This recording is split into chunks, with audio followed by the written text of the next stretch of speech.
Hello. Hello. How are you? I'm good. Right? Like, we started filming. Feels good. Your energy just went way up. Because I just get excited to talk to you about movies and stuff, Ian. Yeah. It's like the highlight. I'm excited to talk to you about movies. Highlight of my week. Especially since this month on Reaction Shots we're talking about, is it your favorite genre? Or Heists? just one of your favorite genres? Ooh. It's close. Between heists and like a good demonic horror. Sure. It's like... Has there ever been a demonic horror heist? I don't Ninth know. Gate, maybe? Ninth Gate? Ninth Gate, I guess, yeah. Sort of. End of Days? Is there any End like of heisting Days, in that? I don't know. Man. Let's find it. Chat. The comments will let us know. Let us know. Yeah, let us know in the comments if we're forgetting a very obvious demonic heist film. There has to be an anime. There's gotta be. Whatever It is, I'm in. I think there are various vampire mythologies where they have to like go in and like get Dracula's Steal some body. blood or Yeah. Anyways, before we jump all the way into heists, though, real quick, is there anything that you saw in the last month that you liked? Yes, last night. Lay it on. Better Call Saul. Ah, is it the back. season came back now? Yep. Is it The season premiere 3 or of 4? season 4 Ah. is so good. It's good? just the best. It's so comfy and cozy to watch, but somehow so brutal and raw. You know, like Saul is a warm blanket for me, and Kyle will agree. You know, Kyle and I talk about it daily. Kyle agrees it's kind of just like a warm blanket, but it's also such a heavy and hard show to watch. You know, because people are monsters, people are doing bad things. Yeah. It's kind of a downer, but they still somehow know how to make it light. Just because Bob Odenkirk is hilarious, you know. I saw season 1. Season 1 is slow. great, but by far the worst season. Really? Yeah, they take it to another level. I don't think I saw any of seasons 2 or 3. So Gets maybe so I should hop back on board. Yeah, you will not be disappointed, Ian. Yeah. I promise you. So good. Sweet. So yeah, it was just the first episode, but already back with a bang. Anything else that you saw? Caught up on my Marvel, finished Luke Cage, finished Cloak and Dagger, which referenced each other, which was really cool. Ah, Yeah. finally. Yeah. I didn't expect that from Cloak and Dagger. They've been Yeah. referencing like Roxxon Oil Company, which is a big part of like Agent Carter and S.H.I.E.L.D. and Daredevil. Okay. So I was like, oh, cool, Roxxon. But then they just straight up called out Misty Knight from Luke Cage. Okay. And then in an episode of Luke Cage, they called out O'Reilly from Cloak and Dagger. So it was like, I like this. Reciprocity. Yeah. So it was cool. Both shows were good. I feel like Luke Cage, like Netflix, you know, just a little too long. Yeah. Kind of dragged. I mean, I watched the first couple episodes and I was just like, I can't with this. It's just too slow. It's so slow. That has one of my... I think I've talked about this before, but like the beginning of the Luke Cage series has one of my least favorite tropes in like the retired action hero kind of subgenre or like mutant genres, where it's like, I don't do that anymore. Yeah. But it's like, we all know you're gonna do it. Just And skip to the part where you're doing They it. also, I'm tired of it. Ian, like halfway through season 1, they have the trope of he's the invincible immortal guy, but they find a way to damage him and weaken him. Kryptonite. And he's got to like take a few episodes to recover. You know, it's... Oh, right, yeah. Season 2 I liked, I think, a little more. Of Luke Cage? Yeah, really good villain. Mariah is so good. But yeah, just a little too long. And then Cloak and Dagger I really liked too. Wow. And that was only 10 episodes, so that was... Sure. And it's weekly. It's on like Freeform, so it's easy to kind of stay up on. And Is Runaways coming back? Runaways is coming back at some point this year. Iron Fist is in September 7th, and then Daredevil as well is confirmed for this year. And I think that's it for Marvel this year. Okay. Yeah. Anything else? And then lastly, Okay. last one. Finally watched it. I'm a little late to the party. Marvelous Mrs. Maisel. Oh, I've heard that's good. Dude, creator of Gilmore Girls. Okay. unbelievably good. Unreal. Watch it tonight, Ian. It's so good. I think tonight I might be finishing The Expanse finally. Nice. Okay. So do that. Do that. Yeah. Maybe. Yeah. Priorities. Mrs. Maisel coming in. Nice, cool 8 episodes. It's on Amazon Prime. I didn't like the poster and the name of it. I think that's why I stayed away. But then you saw that Tony Shalhoub was in it. Well, then I realized that she wants to be a stand-up comedian. Yeah. And that's the whole angle of the show, is her trying to be a comedian. Right. And it's just... I heard she does some like funny things to get noticed or something. I don't really know anything about the show, but yeah, I don't want to spoil anything. Just it's super good, easy watch, funny, pretty funny. When are you gonna hop on the Patriot, dude, or just Patriot from Amazon? No, none of them caught Amazon's up on my Marvel. Patriot. Get on next. it. Yeah, don't sleep on Patriot, Okay. man. I'm a convert. I Terrible promise you, I will watch it. You will love it. I promise you. Yeah, I am confident that you will love it. You know, that's it. Mm-hmm. All right, let me think. That's it.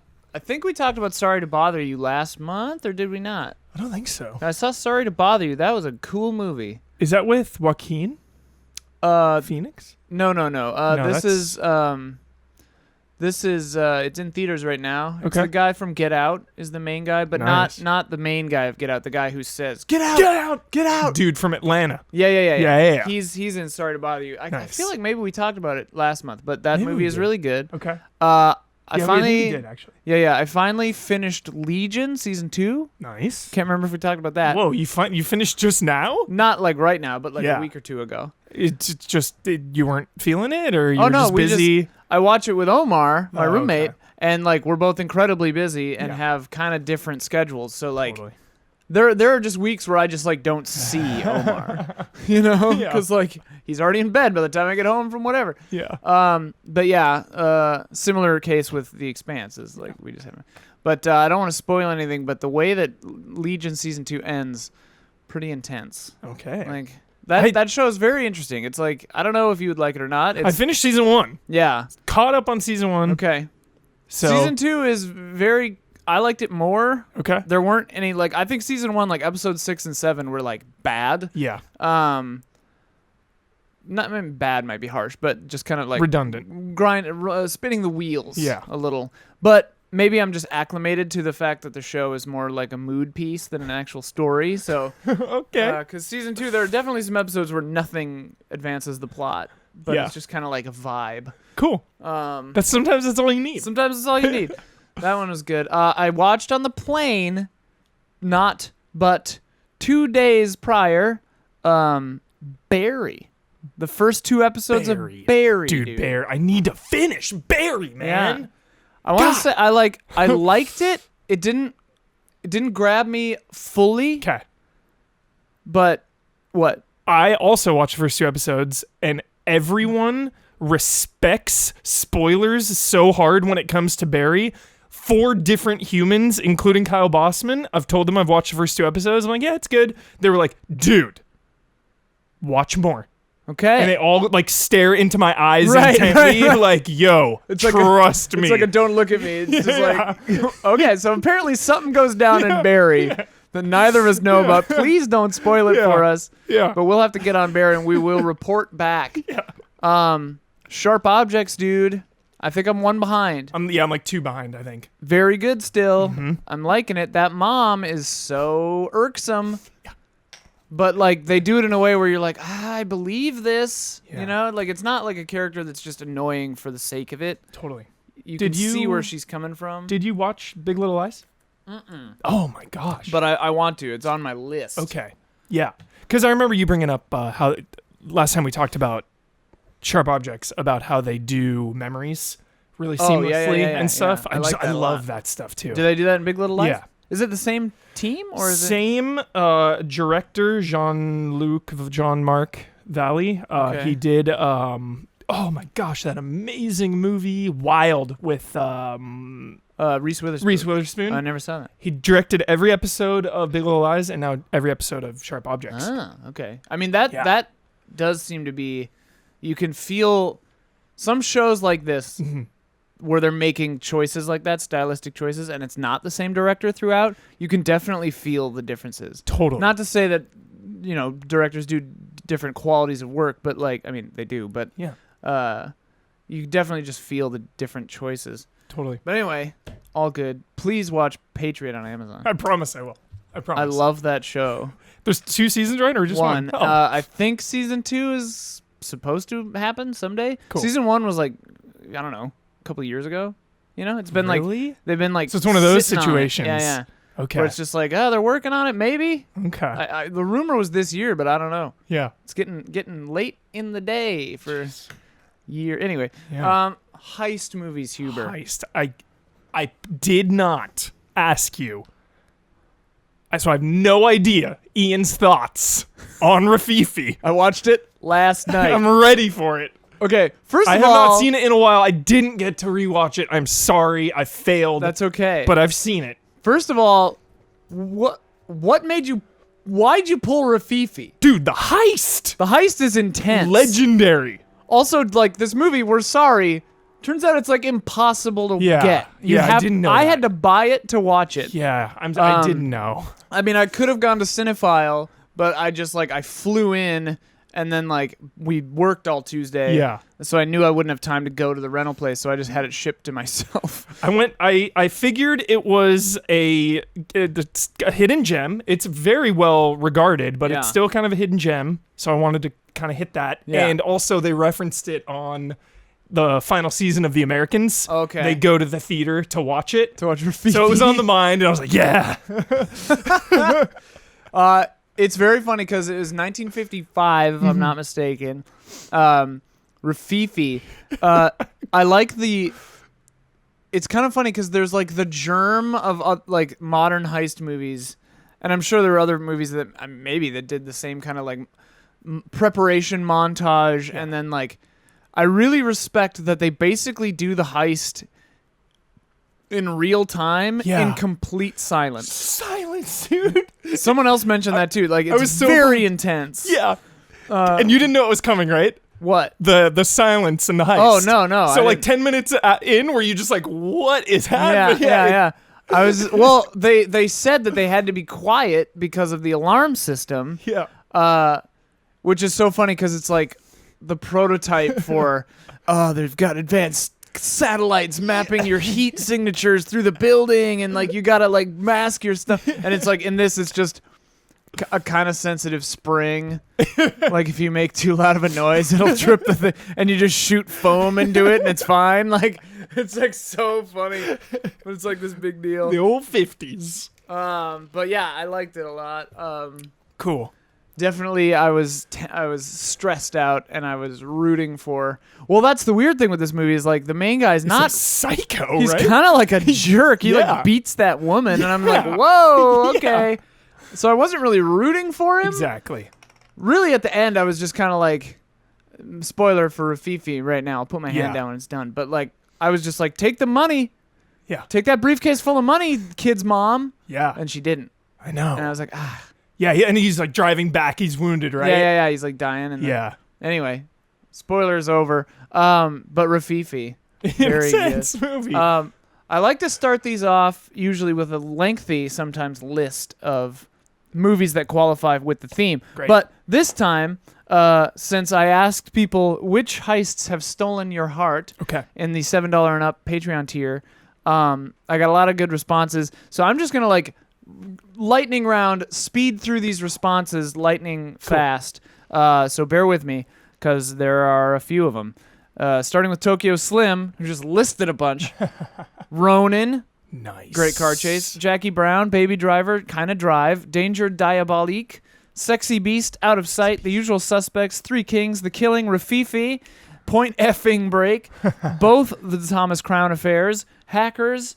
Good Thief, Confidence, The Lookout, Mission Impossible's Ghost Protocol, and Rogue Nation. Nice. Alan Canlick said Good Time, which I haven't seen yet. Yeah, it's been on my list, and I haven't seen it. Jeremy Ferris brought up Ant-Man. The only person who brought up Ant-Man, to my knowledge. Dude. Overlooked. Don't sleep on Ant-Man. Megan Linhart, The Town. Have you seen The Town? Putting the whole town in my rear view. It's one of my favorite lines. I love that line. They had a comment on here too. They love Ben Affleck's directing. The movie is just all around good, from acting to the writing. Love the concept of him falling in love and trying to leave, but having a good heart, but he's forced to do one last heist because his new love is threatened. Dude, Jeremy Renner in that movie. Oh yeah, Gosh. he'll come up in a second. Ryan said, I need to shout out the chase and shootout scene in Heat. Culmination. Yeah, We'll Heat, get there. I mean, yeah, Heat's gonna come up. All right, so a couple people brought this up. Okay. And I wanted to make a point to bring it up, so I'm glad they did. But both Chris LaRue and Roosterbox and a few others mentioned Inception. Yes. Which, Yes. in a way, is an inverse heist because they're not taking something out, they're putting something in. Yeah, true. But Chris LaRue says, in essence, it definitely is a heist movie. It's a great example of unconventional motives and conflict. Where things are improvised and the dream world is like an immune system attacking the foreign bodies. Roosterbox said, I love how much it works with typical heist tropes, playing out some of them to a T, assembling a badass team, working out the plan, a constant tension-filled battle of will they, won't they succeed, but subverts others. The end goal isn't stealing something, it's planting something. And in DiCaprio's case, not intentional, not intentional. In his case, it's all about letting go of something. A perfect example of a modern-day heist film.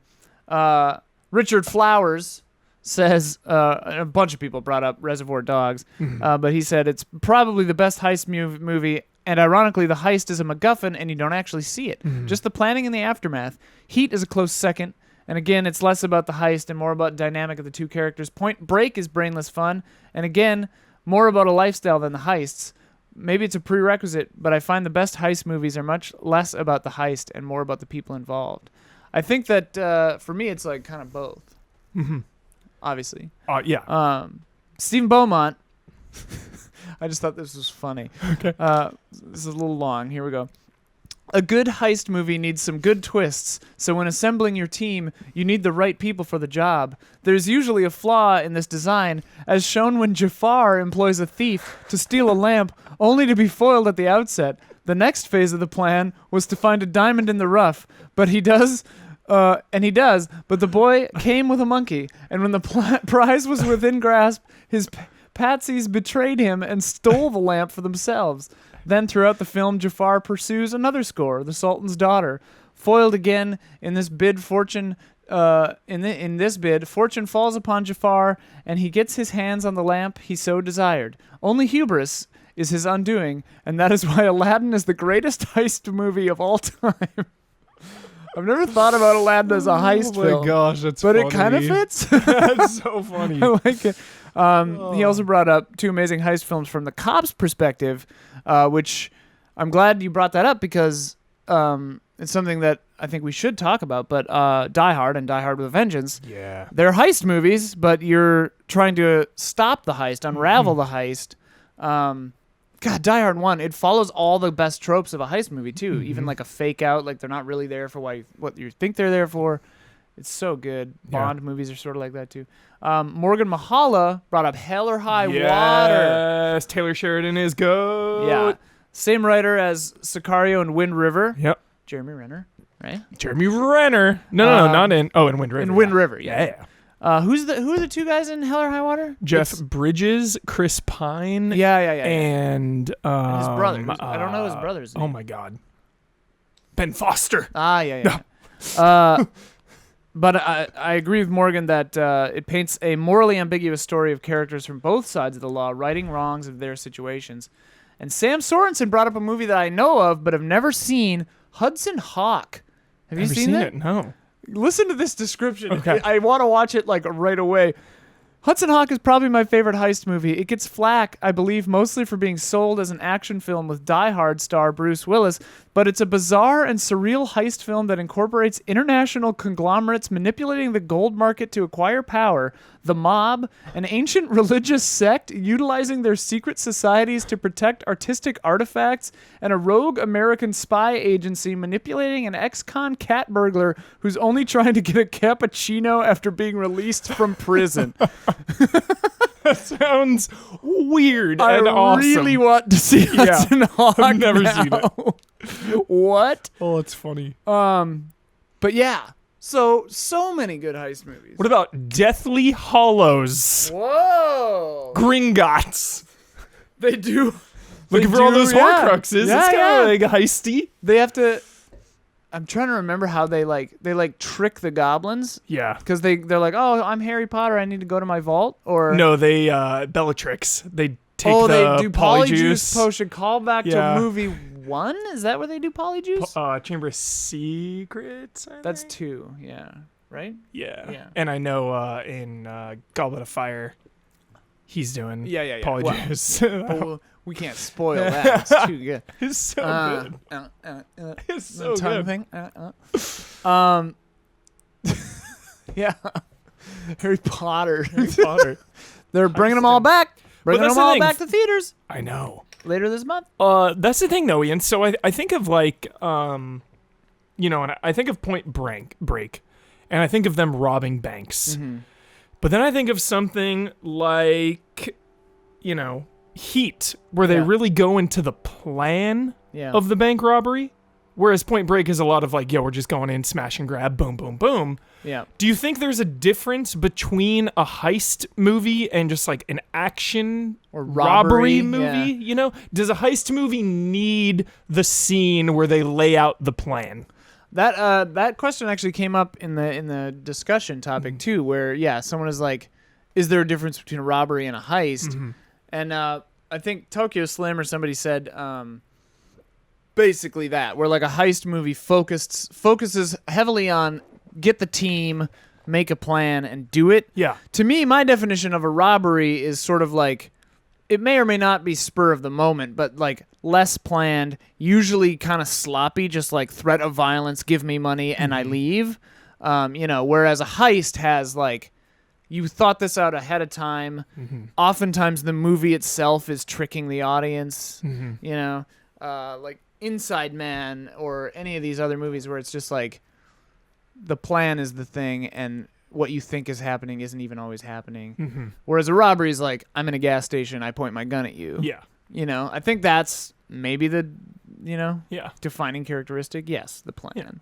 Gotta have a plan. Gotta have a plan. Did anybody mention the killing? Yes. Nice. But I think it'll come up later. Okay, excellent. But yeah, I'm trying to just see.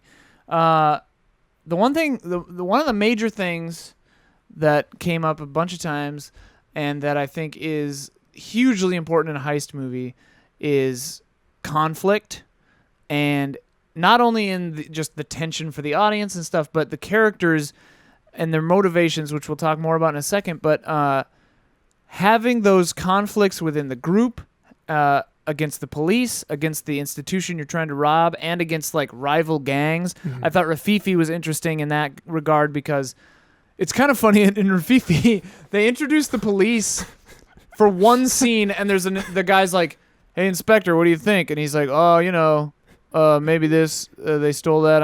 Here's the funeral. I'm watching to see if anybody shows up." Never see him again.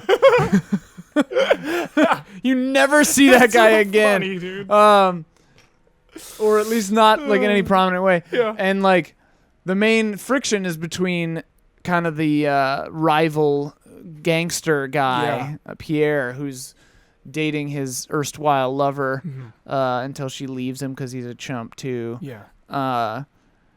But that kind of conflict, I think, is what makes movies like this really shine. And I mean, like, someone brought this up. Yeah. Oh, yeah. The best conflict, Ian. You have Pacino and De Niro butting heads. The famous scene. You back me into a corner, like I'm not going down, or whatever the line is. The epic line. So you have them, but then you also have De Niro and Waingro, who's like the psychopath. Do you remember him? Is he the guy who picks up that kid and uses him as a... No, that's Tom Sizemore. That's another like crazy guy in De Niro's gang. The Waingro, that's like the image that, besides the like airport end shootout, like the guy picking up the little girl as a human shield, like is like seared in my memory. So because I was just like, what? Yeah, it's a kid. What? Yeah. Like, good lord, you're a monster. Yeah, you have De Niro and his gang, and he like is trying to take out Waingro, but then also like leave with the girl he meets. Yeah. So there's just so many dynamics of conflict. It's so good. I'm not gonna lie, it's been probably 15 years since I've seen Heat. It holds up. Yeah. It's so good. I remember it being long. Yeah, it's like 3 hours. Yeah, I it's think. like really long. Yeah. But I mean, obviously one of the classic heist movies. Michael Mann. Yeah. Good sound in Michael Mann movies. Oh yeah. Collateral and Heat. Yeah. Crank it. Collateral, not a heist movie. No. It's like an assassination movie. Yeah. That's got to be I want to ask you this. Have you seen 13 Assassins? Yes. One of my favorite movies. So good. Is that a heist movie or an assassination movie? Both? They're not stealing anything, but it follows the structure, kind of a heist. They plan for half the movie and then execute for half the movie. Yeah. In more ways than one. I saw it in the theater, haven't seen it since. The people are coming to kill the people in the village and the assassins are defending, right? Not really. There's an evil shogunate, or whatever, and his samurai are like, honorably, we can't kill this guy, but he's a monster. Yeah. And they go to this Ronin who doesn't have a master and is just like, could you take him out for us? Yeah. Maybe? So it's like an assassination. Here's where he's gonna be, kinda.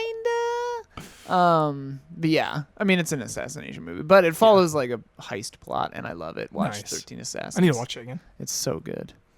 But anyway, yeah, I think I want to talk about the characters' motives, because obviously in any good narrative, the characters are the glue, the driving force of the story, if the story is well told. But heist movies are really interesting because I think you get a lot of like double blind motivations.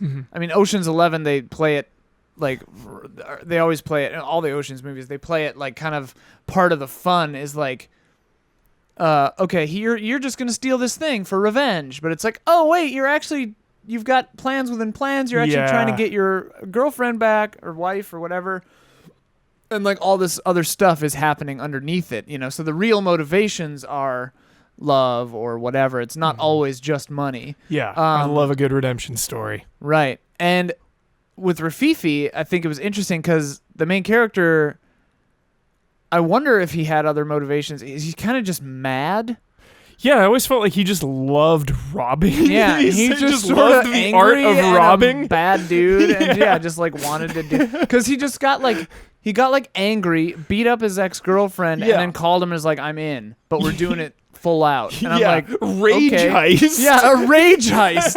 It's a rage heist for no other reason than he's pissed. Yeah. Like he's pissed that his erstwhile lover doesn't love him anymore, and that she was with someone else, and he it's like all he knows how to do. Trying to get back lost time, maybe. Yeah. He was in the slammer. Anyway, have you ever heard of a movie called Catch That Kid? No. I'd never heard of this, but it sounds kind of interesting. Ken Reels brought it up. From their childhood, the film Catch That Kid.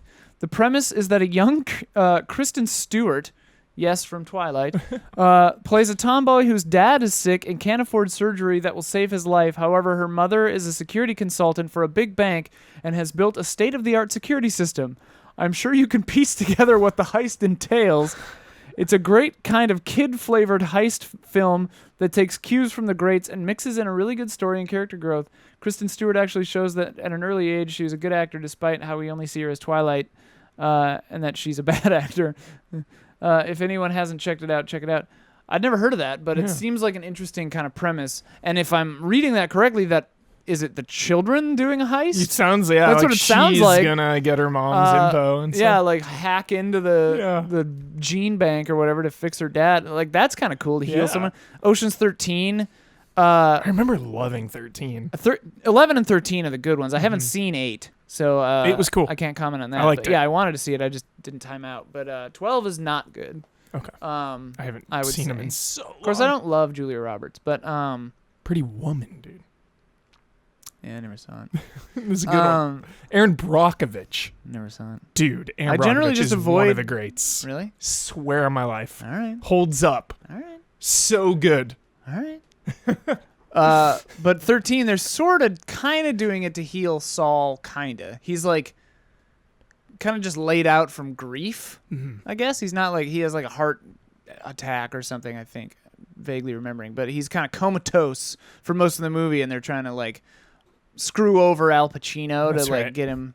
Yeah. Pacino, good villain in that. There's a really good line in that where Danny Ocean says, George Clooney's character says, Al Pacino's like all pissed, and he's like, I'm going to send so many guys to kill you, whatever, blah, blah, blah. I think it's 13, not 11. But then he just goes, first of all, I know all the guys you would send after me, and they like me better than you. It's just like, yeah, okay. Gotcha. He's just like, nah. But that brings me to this comment when talking about stakes. Yeah. Because the stakes of a heist movie are obviously hugely important. It's what makes us feel tense. It's what makes us feel frightened for the characters. Liz Castro has made a really good point that in the Ocean's movies, one of the things that feels vaguely hollow is the outcome. It's George Clooney and Brad Pitt. Of course they're going to get away with it. In a film like Lock, Stock, and Two Smoking Barrels, the film had relatively unknown for American audiences at the time leads, and so the stakes seemed a lot higher, a lot deadlier. This idea gets into extra textual readings of actors. She recommends anything written by Anne Helen Peterson, and the whole idea of star making. The more charismatic, well-known the actors are, the more happy ending the heist ends up being. I thought that was a really good point, really interesting, because the Ocean's 11 movies nowadays, the George Clooney, Brad Pitt, even Ocean's 8. It reminds me kind of that style of filmmaking from the 90s where you had like the things that birthed like Broken Arrow, Con Air, The Rock, Face Off, culminating maybe in Face Off, where it's like you just want to see like they are John Travolta and Nicolas Cage, and then it's Nicolas Cage playing John Travolta and vice versa. Like that's why you're seeing that movie, and the only reason it held up at the time because that two movie gold is pistols. Not good, right? But it's kind of interesting because it seems sort of like a modern take on that, or a more current take on that, where it's like you're kind of just there to have fun with George Clooney, or Sandra Bullock. Yeah, that's a good point, and that's kind of how I felt with Ocean's 8. Right, they're getting away with this. There are no stakes because you know they're gonna do it. Yeah, like Kate Blanchett, like everyone's gonna make it. Probably no one's gonna die. Like they're in doing research, I found that the comedy version of a heist film is often called a caper. Yeah. So like I wonder, are the Ocean's movies capers? Yeah. I mean, like they're fun and stylish heist movies. What does Soderbergh say? I don't know. Soderbergh. Let us know in the comments. Soderbergh, is it a caper or a heist? We're talking about stakes. I definitely want to talk about Inception. Absolutely. Because those stakes keep rising and rising and rising as they get deeper and deeper and deeper into the layers of the mind, or whatever the hell it was. It's been a couple years now. But as they keep going down and down and down. I think they do such a good job of letting the audience know, like, yo, we might succeed with this, but like time is passing up there. Right. Like maybe everything won't be the same even if we do succeed. Right. So there is those, there are those stakes that in success, you still might feel the damage. Well, and also like, sort of Christopher Nolan, every movie he makes is almost kind of structured like a heist movie. Like as it gets like intensity, yes, the ramp up of intensity, yeah, but also just that his movies, I think Inception and The Prestige are the sterling examples of this in his filmography, but even the Batman movies, I think, do this to an extent. The first part, he establishes all the rules, sets up the rules, and then trusts you to remember the rules as the things move forward. And it's almost clinical. Like Inception, I think, drags on subsequent viewings because the first time you're watching it, you're like, yes, oh my God. the lore, the rules, the Culmination. systems in place here are so cool. But then on subsequent viewings, you know all of that, so you could almost skip the first 40 minutes of the movie, Yeah. and you wouldn't really miss out on anything. But in Inception, yeah, they form a team, etc. Prestige, he sort of forms a team. He gets Tesla involved and stuff, but he's not stealing anything really besides secrets. Dude, Prestige. Prestige is very good. I love Leonardo DiCaprio's character in Inception so much. Yeah. He's just so likable in that movie, and you want him to just like get out of it all, you know? Well, there's something fascinating about like the expatriate kind of archetype where it's like you've been exiled, the exile. Yeah. And his hero's journey of just he can't get Mal back. I think her name is Mal. Isn't that? No, it's Murph. Yeah. But is that her name? Whatever. Mal? Short for something. Yeah, you're right. But You're right. Yeah, he can't get her back, obviously, but like just trying to return to his family, to his life, like to be free again, which is very cool and something so that relatable. Everyone wants to just be free and go back to living, you know? And it's an important element of a heist movie where it's I think in Inception it's not really played as much as in, say, an Ocean's movie or others where it's, or Inside Man, where the motivations are hidden and used as a twist for the audience, you know? I think in Inception we're vaguely aware or pretty explicitly aware of his kind of character's background. The interesting thing is it's not his expressed motivation to also deal with his skeletons in his closet, but the nice thing is that through doing this Inception, the only other time he's done it is accidentally on Maul or whatever.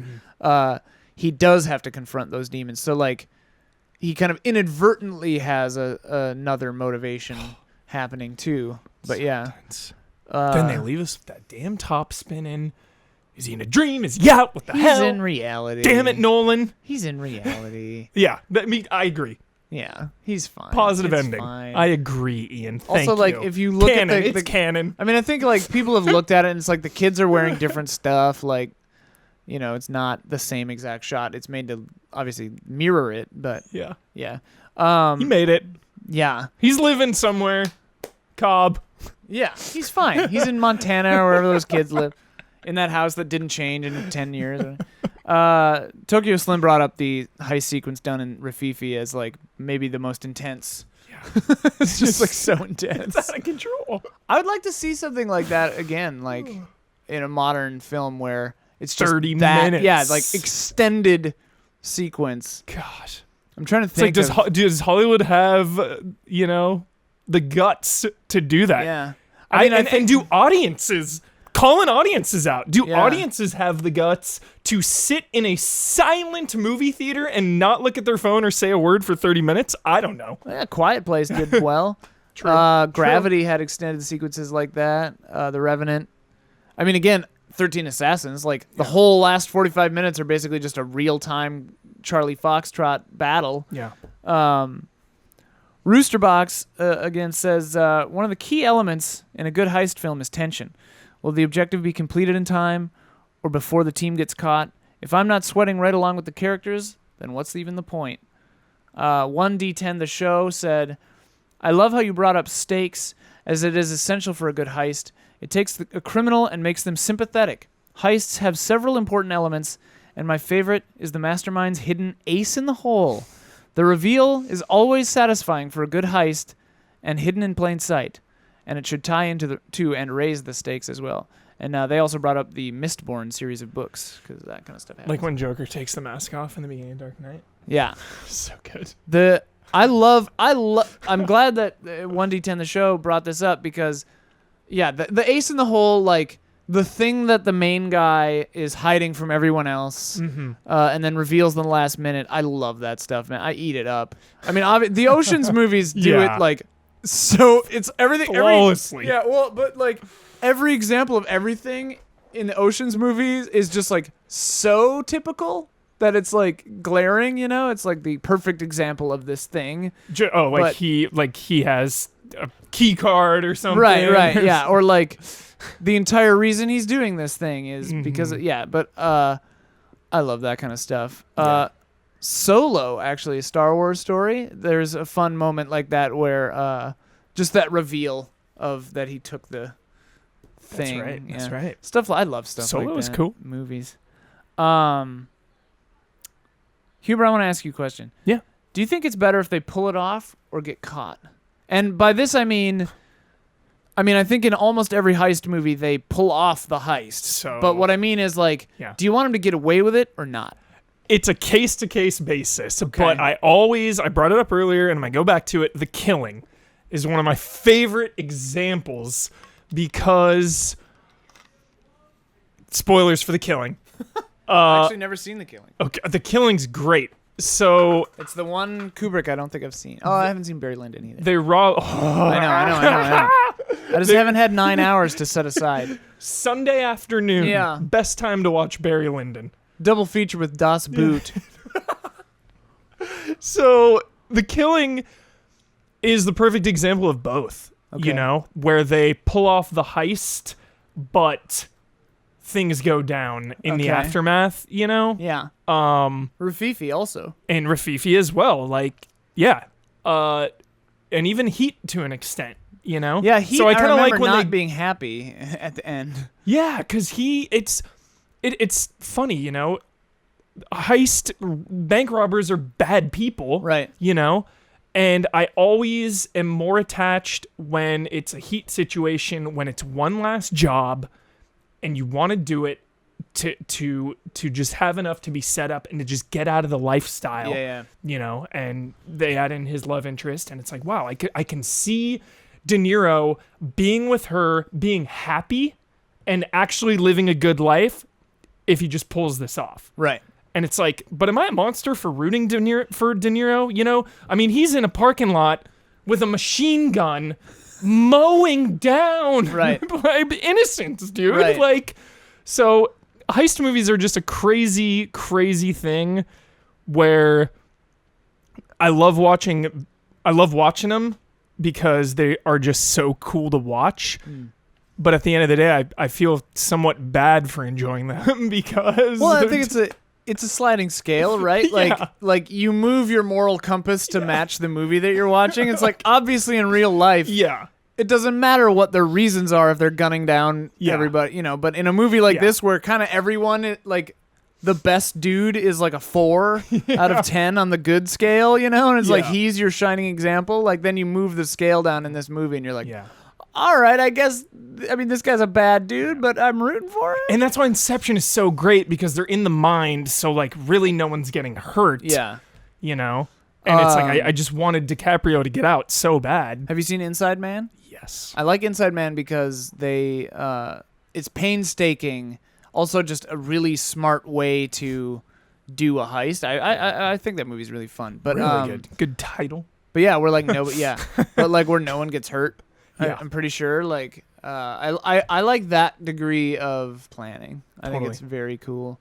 Tokyo Slim says they definitely must succeed in accomplishing their true objective, which may or may not be the actual heist. Sometimes the heist itself is a diversion or a red herring to another simultaneous heist you were not clued into, or the whole thing was a setup to pin the crime on a guy blackmailing you or your family. That's a good... Can you think of an example of a heist where within the team itself there's a betrayal? Oh, yeah.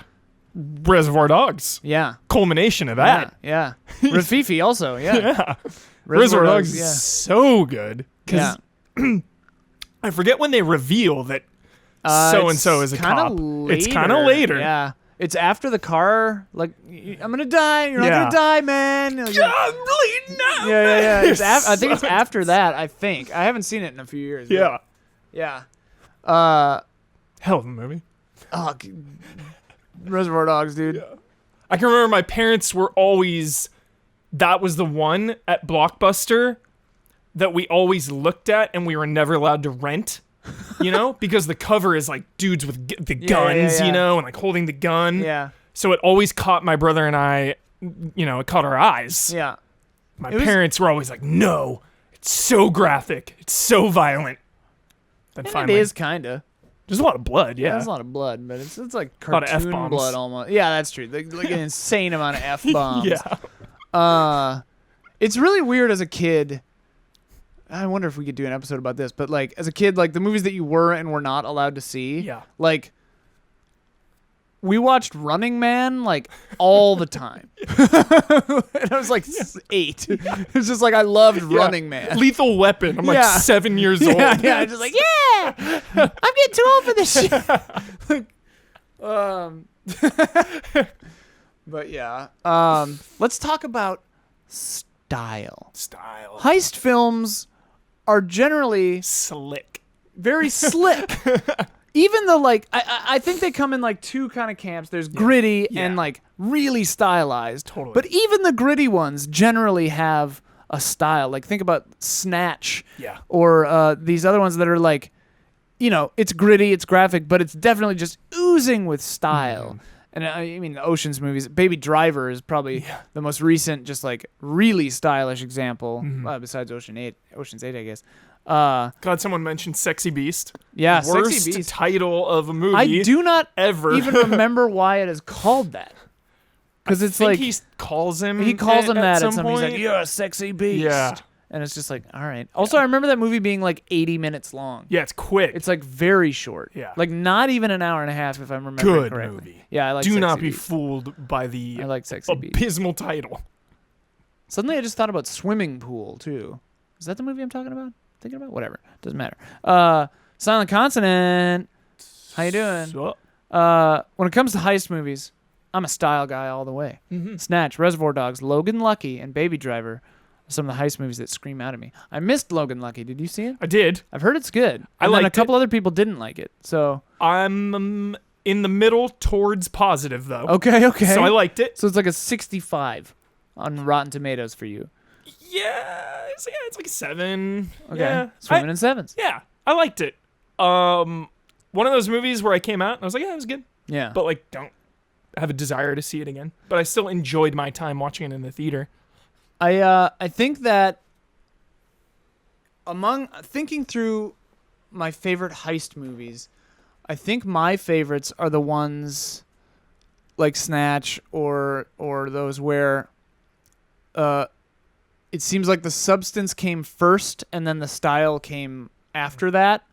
I think that the Ocean's movies do a decent job of that. I mean, the Ocean's movies are very like paint by numbers, just kind of like here's a cool mystery and there you go. Yeah. Couple of cool surprises at the end. Right, and like it's not character studies or whatever, but I definitely think that they work very hard to have a tight story, and they just know they're going to ooze style. Baby Driver's an interesting case for me because I really loved it. I loved the way that they made it and that they definitely did it to the music, and they were like had to clear the music license rights before filming So cool. and like while they're writing the script, you know, which is like pretty atypical. And like editing on set to like try to make sure they got the shots to time out right and stuff like that. All very awesome. Yeah. But That's so cool. when I'm thinking through the movie again now, having, you know, a year, whenever, 2 years after its release, I'm wondering like if I watched it again, how much the story would hold up. You know, I wonder. Yeah. Because that first car is similar with Drive, where it's like that first opening sequence is so good. So good. Like astronomically good. Like the best part. Yeah, but that's the problem. It starts on such a high note Yeah. that it doesn't have both Baby Driver for me and Drive. That They opening don't- scene, dude. They don't transcend their own openings. Yeah, I agree. Not to say the rest of the movies are bad, but Yeah. like the opening is so strong. It's like the musical Book of Mormon for me, where it's like Hasidic Ebo is the best song, and it's the 6th one. So the rest of it is like, I mean, obviously I Believe is good, but whatever. This isn't a musical theater podcast, I but haven't seen it. it's good. But yeah, I don't know. Do you think those movies would, I mean, obviously, would they be made better by Saving it. well, yeah, by either moving that giant set piece a little later or having another one? Yeah, it's tough because I feel like the one of the best parts in Dark Knight is the bank robbery in the very beginning. Yeah, It's yeah. so good. It's awesome. you know, and then there's kind of the end, like the hostage situation. I mean, It's cool, yeah. but you know, it opens with that legendary scene. I mean, I think that movie ends when Joker is dangling upside down, and then everything after that is kind of whatever. Yeah. What ends like right there? Then you have that Yeah, I mean, Two-Face another encounter. like 10, 20 minutes. Yeah. But like the rest is just afterthought, kind of. And I mean, who knows how much of that was due to Ledger's death or what? But like, Oh, I love the end though with Harvey, dude. yeah, it's So good. intense. I know, it's good. Harvey, dude, he's like shooting. Oh, he shoots Batman, dude. It's so epic. Neither here nor there. Okay, I don't remember that. It's epic. But yeah, I Drive, I think, is like Dark Knight for me wasn't damaged by opening with that epic scene. Right.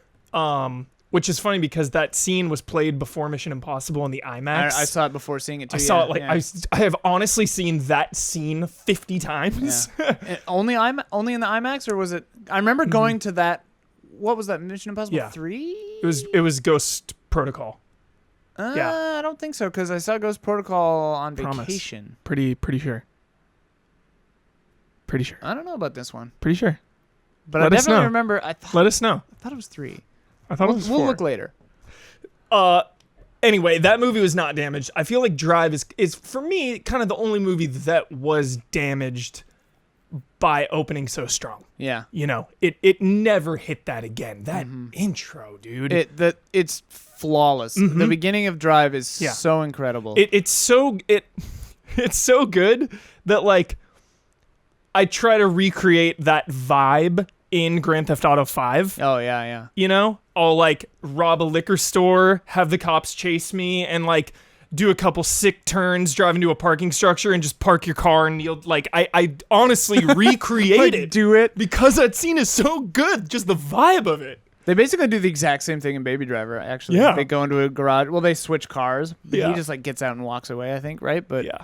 But yeah, I think building to the heist is usually a better move and a better play. yeah. Or somewhere near the middle-ish end, you know, kind of like Rififi.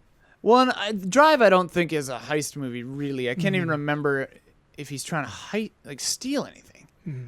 He's just a driver who goes job to job. But yeah, so it's kind of a different beast, not a fair comparison. But I just think like structurally, Drive peaks early. But again, not to say that's not a good movie, because I really like that movie. Yeah, for sure. Liz Castro, Refn, dude. Liz Castro was the person who brought up The Killing. Talking about the style of The Killing, those cuts, those transitions and characters, gorgeous. Yeah. I need to see The Killing. Kubrick. It's been like it's one of the movies that's like haunted me my whole life, where I've like not seen it and I want to. It's not too long either. Yeah, For- like Night of the especially for Hunter is Kubrick. another one where I own the Blu-ray and I like haven't watched it. I've never seen that one. Oh yeah, it's apparently good. Nice. She also counts Fantastic Mr. Fox as a heist film. Yeah. I'm like, yeah, okay. Go through the plan? They plan it, you know. Hold on. Now I'm going through thinking like, how many Wes Anderson movies are like heist films? I mean, Aladdin is apparently the best heist movie. yeah. So, But Grand Budapest Hotel, they like break him out and like plan it like a heist. Damn. Several of it, they almost like, because they always have planning. a jailbreak is similar to a heist. For sure. The Rock. The Rock, kind of a heist, busting in, stealing Get those drugs VX or the poison VX gas. poison gas. I will not give that order. No, we're not getting that on. What's wrong with you, man? Oh, Chris LaRue says, I love movies that bathe in style. A movie that and movies that bathe in grit. But not ones that try to do both, unless it's masterfully done. Good examples of balance, in his opinion, are Baby Driver, where you have the style of the music, but it doesn't interfere with everything else. Another example is Reservoir Dogs. I liked that comment just because that's a very good point. And I think sort of like what I was trying to say a second ago, whereas like there needs to be character. I mean, every good movie, as I've said, every narrative, you start with the characters generally. 99% of the time.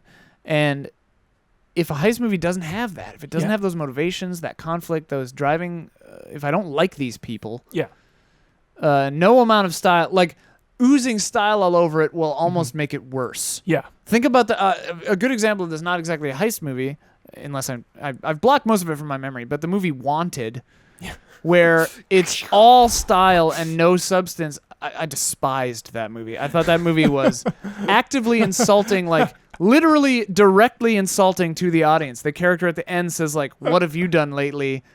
to the audience at the end of the movie. I don't remember it. I remember very much despising that movie. But that, that can happen. And I think that you see that in a lot of the like kind of Snatch rip-offs or clones that happened after those movies got big. Totally. I think if a character is a shitty person in a heist movie, they need to at least know it themselves, or like trying at it for a shot at redemption, like Mike Ehrmantraut. Yeah. Stealing for his granddaughter, right? Or something like they need to be doing it for a good cause at least. I think that's another, along with the exile. That's a powerful trope for me too in any kind of thing. But I think it happens a lot in heist movies where it's like that person who acknowledges that they are like a lost cause. Like I'm corrupted. I'm broken. I'm this thing, so I can be this blunt instrument to make someone else not have to fall from grace like I have. I really like that motivation for sure. Heck yeah. And I think a lot of heist movies are like that. You get a lot of leading people in heist movies that are like, I know I'm bad. Yeah. Like there's like someone on the team that's like not as bad. Yeah. Trying to like set them up. It was funny, Rififi again, because we were referring to the characters as like Joe. We were like, okay, Brad Pitt. Main guy is like sort of like a mean George Clooney. The other guy's like a goofball. So it's kind of like a combination of like four of the guys in Ocean's 11. But it's like, it's funny that they followed those tropes. It's like, okay, here's the funny, dumb, like short guy. Here's the foreigner guy. Here's the Brad Pitt sexy muscle guy. Here's the brains guy who's like handsome but a bastard. In real life, Ian, have like tried to mimic the Rififi heist. Oh, like in real life. Real life. It's had that much of an impact. What? Yeah. That's fantastic. Jewelry heists going down. Dude, I need to like read about that. It's crazy. That's so funny to me. Like drilling into places. We mentioned earlier caper films, and I cannot believe that I did not think of this film. Andreas Kother brings up, to lighten the mood, I would like to mention one of my favorite movies, which also happens to be a heist movie, Raising Arizona. Dude. The kidnapping scene and the diaper run are wonderfully filmed, suspenseful but hilarious. It has a great nemesis in the bounty hunter, and it fulfills many of the criteria of a heist film. Also, I would say that it's a heist film, and it has several robberies within it too. Yeah, because he just straight up like robs for diapers. It's just like with pantyhose on his head. Son, you got a panty on your head. Did you get your dip tits? That's one of those movies. Ooh, man, this would be an intense episode that we could do too. Coen Brothers. We did Coen Brothers, but bittersweet movies like this and Galaxy Quest and a few other movies that end happily, kind of, but. I mean, Galaxy Quest and this are a little different, but like they just leave you feeling like super happy, sad, like bittersweet at the end of the movie. Serenity. Yeah. Oh yeah. Galaxy Quest though is like, man, at the end of that I'm like overjoyed but really depressed. Kind of. It's like weird. Harry Potter movies do that to me too. I'm like, I want to go to there. Yeah. I want to go to Hogwarts. Yeah. Let's see. We're running a little short on time here, but. Talking about planning, Samuel Cardware had an interesting comment here. I think my favorite thing about heists is the mandatory, in parentheses, sequence where the mastermind gathers together their team. Give me a smoke-filled room and the set of dossiers, and I'm weirdly thrilled. This is where heist films can cross over with war films. I thought this was interesting. Indeed, the early heist film, The League of Gentlemen from 1960, played on this by having the entire crew made up of ex-servicemen led by a former officer. The Guns of Navarone is basically a heist film where the caper is legitimized by warfare. The same could be said about Mass Effect 2, actually. The famous suicide mission isn't too different from a bank robbery, and of course 95% of the game is spent building up your crack team. I liked that. Mass Effect 2's culmination. Oh, Mass Effect 2, dude. Mass Effect 2 is really good. So good. I love that game. Love it. I haven't seen Guns of Navarone, actually. Have you seen it? Yeah. One of my dad's favorites. Oh, yeah? What are some of your other dad's favorites? Or not Heat. Your dad's other favorites. Heat. My dad showed me Heat when I was too young. Yeah. Like many of the movies my dad has shown me. Far too young. Yeah. And like Reservoir Dogs and, Butch Cassidy. Love a good Western heist. I actually don't like Butch Cassidy. Really? The Sundance Kid. What? Paul Newman and Robert Redford. To me, the best. I think it falls in line with what Liz was talking about earlier, and what we were talking about earlier, where it's just kind of like the star-making thing, where it's like, oh, here are these guys, and they're... I mean, I don't know when this came out in their career, so maybe this is just looking at it with hindsight, but it seemed to me like it was overly long because it's just fun to watch them bike around. It's so fun. But like they only bike around for the one scene for like 20 minutes. It's a kind of a long scene. It's absurd, and like the music choice is very like juxtapositional, and it's just like, all right. Yeah. My problem that some heist films fall in line with too, but a lot of like Sid and Nancy or criminal films involving like a lot of heavy drug use or just consistent bad decisions. True Romance, I think, skirts it a little bit, but like I think a lot of the times I don't have that kind of sympathy for characters that are like actively destroying their own lives and just making bad decisions. Yeah. Because I'm like, I don't have anything to glom onto here. I don't care about you. Totally fair. So I'm like, kind of just get on with it. Like, if you're just going to drive yourself into the ground and destroy everything around yourself, kind of just do it. Yeah. Like Sid and Nancy, so I'm just like, you're just a bastard, dude.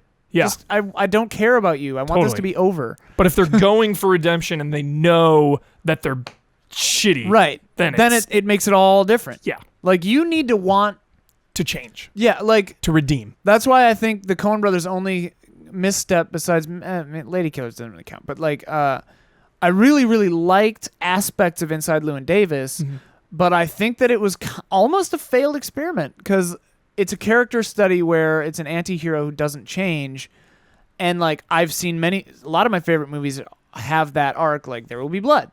But Inside Llewyn Davis, I'm just like, I just don't like you, dude. Yeah. I don't want to spend time with you. Why do we like Daniel Plainview?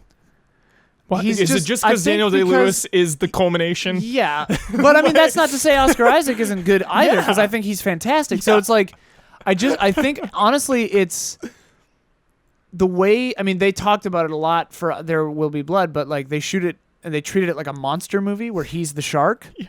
And yeah, I don't know, man. There Will Be Blood is just like, yeah, he's a monster, but he's just fascinating. Yeah. Whereas Inside Llewyn Davis is just kind of a dick. Yeah. And I'm like, you're not interesting, dude. Like, I could go to Echo Park and talk to this guy. Oh my god. What's Anton Chigurh? Oh yeah. See, he's like a force of nature. Yeah. I mean, I think that's something that Cormac McCarthy does very well. Is like half the time his characters aren't even human beings; they're just like archetypes. Yeah. Like Blood Meridian is the and No Country for Old Men, where I think Blood Meridian though, like there are characters who are like basically just like supernatural manifestations of like a concept. Like this guy is war. This guy is whatever, you know. I've never seen. What's Blood Meridian? It's a never book. Seen it. It's probably the most violent thing I've ever encountered in my entire life. Jeez. It's also maybe one of my favorite books. Jeez. That I've ever read. It super intense. I highly recommend Blood Meridian if you've got the stomach for it. Whoa. Dead Baby Tree. Yeah. Like, I'll just Is there put a movie that or out a there. show of it? It's been they've been tried, like multiple people have tried to get it off the ground, and everyone's just like, how are you gonna pull this off? Yeah. I think James Franco wanted to do it. He may actually have randomly a ton of movies. Yeah. He might actually have the rights. He did like a weird, like web only, like extended test for it, I believe. I think that was Blood Meridian. Anyway, Blood Meridian, crazy book. Jeez. Sounds nuts. We're running a little out of time, so I'm gonna unless you have something to say about a nemesis. in heist movies. We'll skip ahead here. I mean, Pacino and De Niro, one of the great rivalries. I mean, I think it's definitely important. I think that we covered it earlier with conflict. Like, Yeah. if you have two characters, the best of these movies, I think, make you root for both sides. Yes.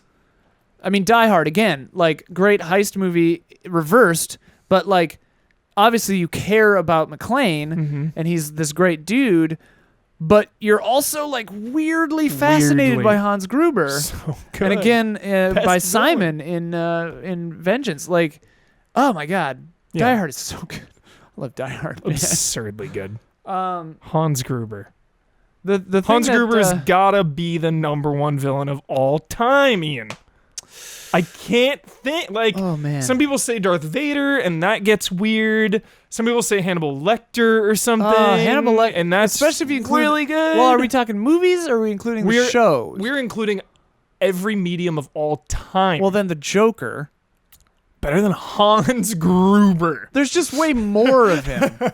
There's All like right, how way about just more. film? Okay, just film. film. So then Hannibal's out because Hannibal, I think, is best in the show. Yeah, Mads. Like if we include Mads, Hannibal's up there. I mean, movie Hannibal is great too. Yeah. But he really gets to shine in the show. Yeah. Hans is in the conversation. Damn, Hans is in the conversation. Simon is good too, but yeah, definitely second fiddle to Hans. Yeah. Oh boy, this is a toughie. Yeah. None of the Lord of the Rings villains are all that compelling because they're basically just like they're evil. Yeah. You're just kind of told. I mean, like it's great It's just 'cause pure it's evil. paint by, but, Sauron. yeah. Gollum. Gollum is complex. Really good. Gollum is probably the most complex character in Lord of the Rings. Yeah. Voldemort's good. Great villain. Voldemort's pretty good. Yeah. Tom Riddle, Voldemort's dude. pretty good. The Tom Riddle stuff. It's hard. I think we're gonna get more of that in Fantastic Beasts Yeah. Part 5. yeah. When they start to overlap, Yeah. and Jude Law in real life is like 60. Yeah, it's hard. Acronyms, tough to pull off and make it satisfactory. I think like the I am Tom Riddle or I am Lord Voldemort made out of the name Tom Malvolio Riddle. I'm just like, all right, dude. Like what? You just like took the letters and just filled it in with I am Lord Voldemort. Like it's weird. Whatever. Sweep that one up. Or like in Redwall, like I am that is Matthias. Yo, T1000 also in Very the good. conversation. Very good. What's even happening right now? Well, speaking of good guys and bad guys, a lot of times current, more modern stuff, especially like I think about Oceans and stuff like that, where they make the institution that's being robbed. That's like classic Save the Cat. It's like a film writing book, whatever. In that, I think he says like, if you're having problems with your hero, not like if your hero isn't very good, just make the villain worse. Which I mean is a pretty simplified kind of thing, but it seems like heist movies kind of do that because like evil versus more evil. Right. Yeah, Halt and Catch Fire. Hell or High Water. Yeah, it's like kind of a good example, like big banks. Right. Yeah, only robbing the specific. God, that's a good Yeah. movie. Hell or High Water is so good. But like, yeah, Ocean's 11 is like they make out the villain to be bad because it makes the good guys seem less bad. And I mean, Oceans, they're not killing people, so it's like fine. It's like I don't care if some casino gets robbed. Totally. But Silent Consonant said, kind of along those lines, the characters in Snatch, a bunch of strange, lovable, terrible people. I never feel like I'm rooting for the right people in that movie. It always feels like I'm just hoping that the worst things happen to everyone.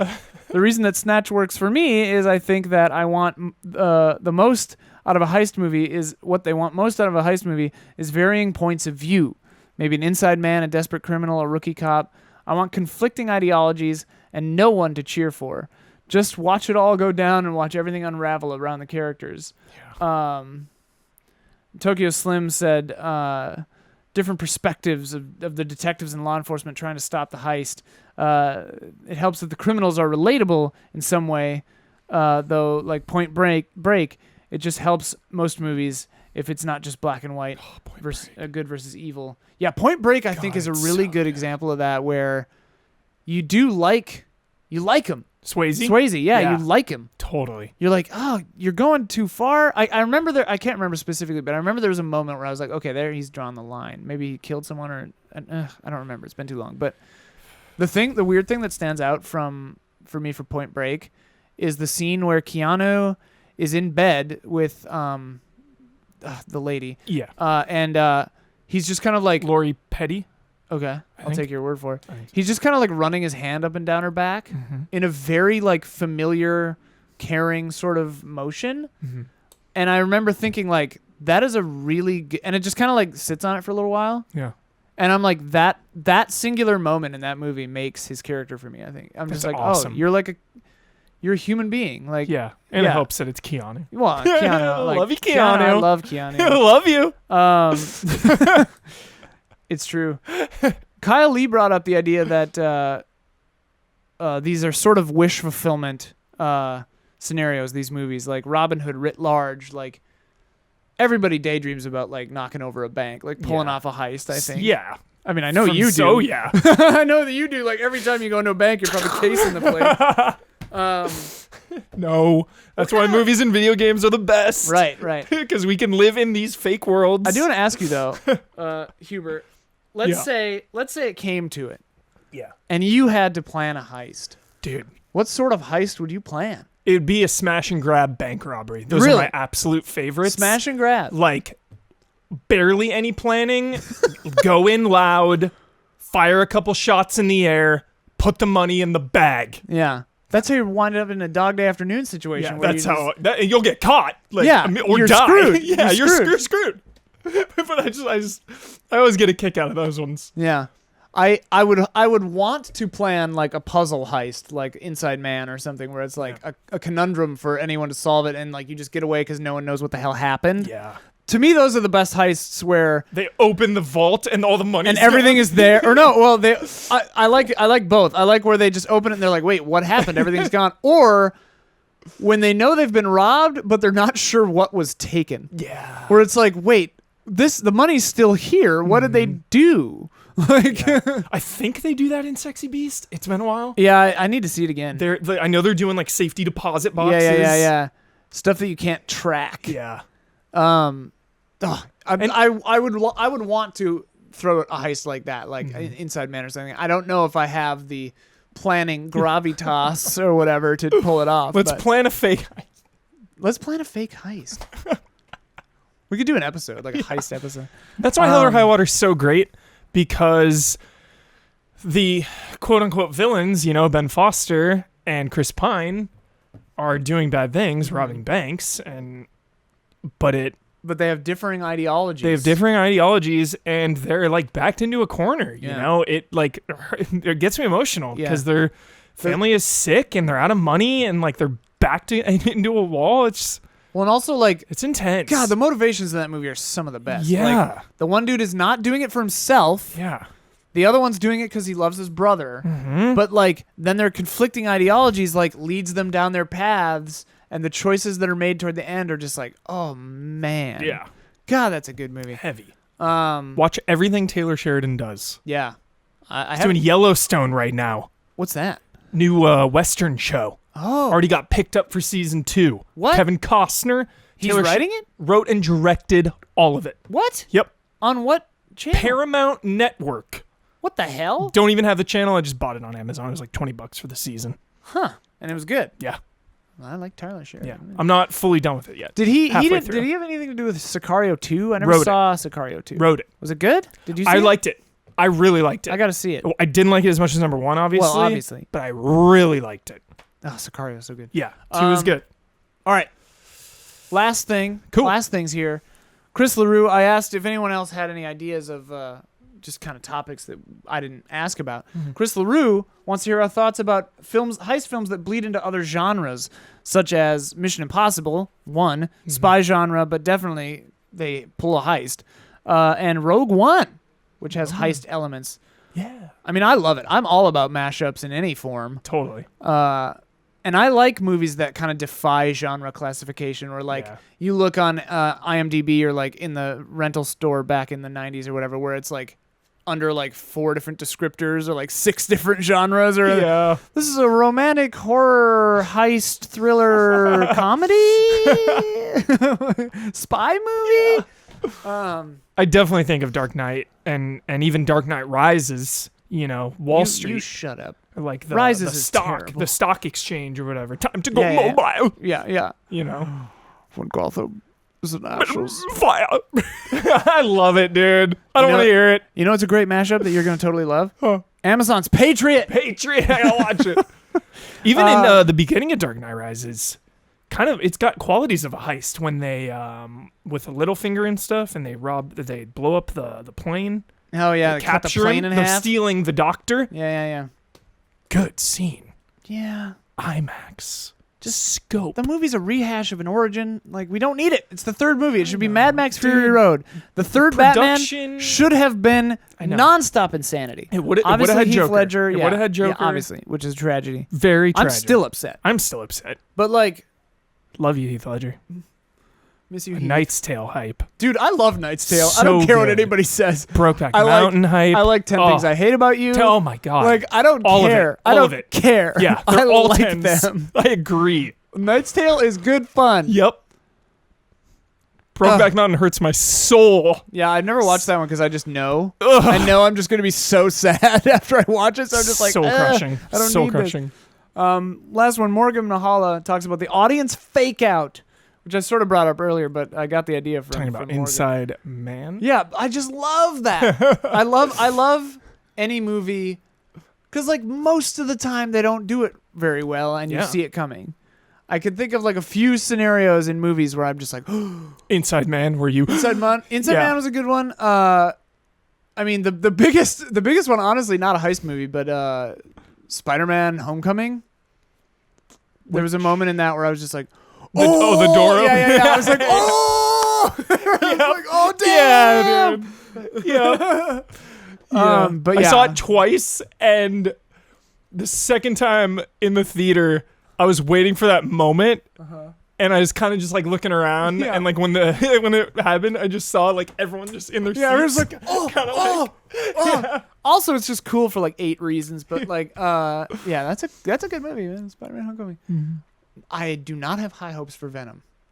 Oh, I do. I think it'll be like Tom Hardy fun, is a Venom hopefully. enthusiast. You know that, right? I've heard. I think you told me that. Yeah. And I mean, I think James it'll be Mangold fun. I just too. hope it's good. I don't know. Great He's the director. Yeah. What else has he done? Logan, right? He did Logan. I think so. What? Yeah. This Fact we check. have to verify right Let's fact now. check it. We're fact checking. We're it. Hang fact on. checking. Stall for time, Huber. Pretty sure it's rated R as well, right? Did that come out when we? Also, I know just- they're going for it. I'm super stoked about Captain Picard coming back. Just quick aside. I unfortunately know next to nil about Star Trek, but I'm so hyped and happy because everyone seems hyped and happy about it. Dude, Star Trek fans. Next Generation Yeah. is one of my favorite things of all time. So cool. The episode. I want you'd probably have to have a couple of little primer episodes just so you Okay. know who everyone is. How kind many- of. The episode Inner Light of Star Trek: The Next Generation. Yeah. Is one of the best. It's like San Junipero levels I was gonna of like go there. of like just brilliantly made Okay. hour television. How It many is episodes so of Next phenomenal. Generation are there? More I than wanna- 200? Yeah, well, there was 7 years of it, I think. There was a weird trend where like Next Generation, DS9, Voyager, they all went for 7 seasons. Okay. 7 years. It's like 150-ish? I mean, it's a lot. I Okay. don't know. I don't know that number off the top of my head. Yeah. But Maybe I'll do it. Is it Mangold? the director is Ruben Fleischer. Ruben Fleischer. That's right. Zombieland. Gangster Okay. Squad. What is Mangold doing? James Mangold. Yeah. Producer, director of Logan. What's next on getting all my wires crossed? Doing a lot of TV, looks like. Director. Oh, that's as a producer. Let's see. Director. Oh. Something Ford huge. versus Ferrari, 2019. Untitled Star Wars Boba Fett project. Yeah. And then Crenshaw. Okay. Maybe I was thinking the Star Wars. I'm trying to get all my Yeah. superhero. Dude and directed Girl Interrupted? love Weird. Girl Interrupted. 310 to Yuma? Night and Love Day? 310 Who is to this Yuma. guy? Love Night and Day. Identity? What a bizarre career you've had, James Mangold. Okay, quote challenge. You got anything? Wait, is Venom rated R? I don't know. Damn it, Huber. Stall for time. Venom needs to be rated R. When I cut the interview that they did at MTV for Comic-Con, which was a very fun experience, I met Doctor Who, didn't successfully take a picture with her. Yeah. I screwed up on my camera. Yeah. And then I was going to get another one, but she was talking to Jude Law and Eddie Redmayne, and I was like, all right, I'll just not go over there. Yeah. Just crazy. That's so a big couple of days, but they were there. And at that time, they were waiting for the rating to come through. I'm not seeing a rating on here currently. Maybe it hasn't come through yet. All right. I'll tell you right now, if Venom's rated R, my hype is a 10 out of 10. If it's PG-13, my hype's like a 7 or an 8 out of 10. Let's just Google Venom rating. They're going The for film an will R. reportedly be rated R. This is from June, though, so they don't know yet. I think Cool. we don't know yet. Cool. Which means they might have to be, like, shaving it or pushing it, which could mean either way. I'm into it.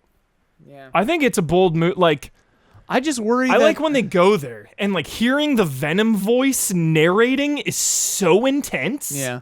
I just worry that they're muddying the waters again. Like, the MCU is finally kind of, like, coagulating. Yeah. And especially now that they're buying Fox, it's, like, Yep. all going to kind of, like, finally gel together. Yeah. And they had that deal with Spider-Man, and now they're, like, making their own adjunct Spider-Verse.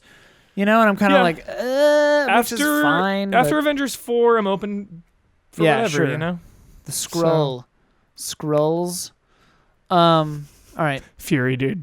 Such a scroll. Guaranteed. Is that one of the... Oh, Nick Fury. You think Yeah. Nick Fury...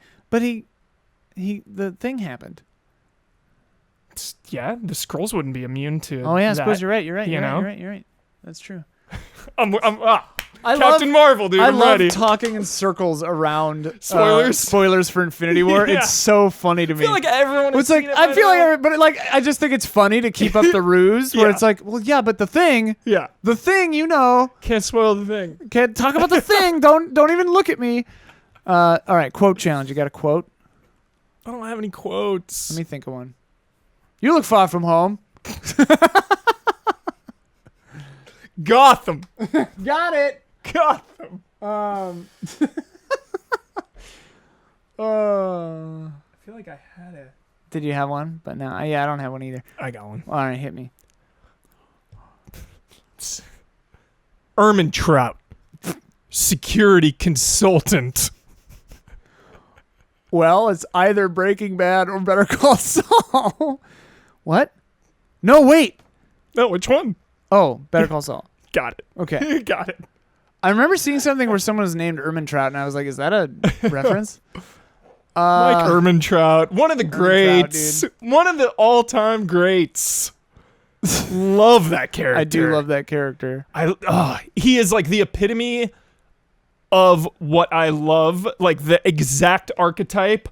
Old, professional, like fixer / robber killer, Yeah. you know, old veteran, looking for redemption, trying to help his it's just the best. The Granddaughter. And his Yeah. daughter, like, doesn't talk to him, right? Like, or He they're, had like, difficult. It goes into his whole backstory. Better Call really? Saul, a lot of that stuff. He used to be a cop, Oh, whoa. like in Detroit, I think. Dang.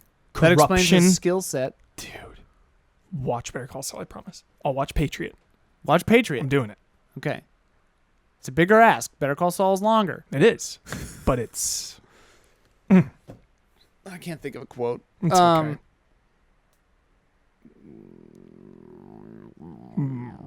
Time to go mobile. Time to go mobile. What's that from?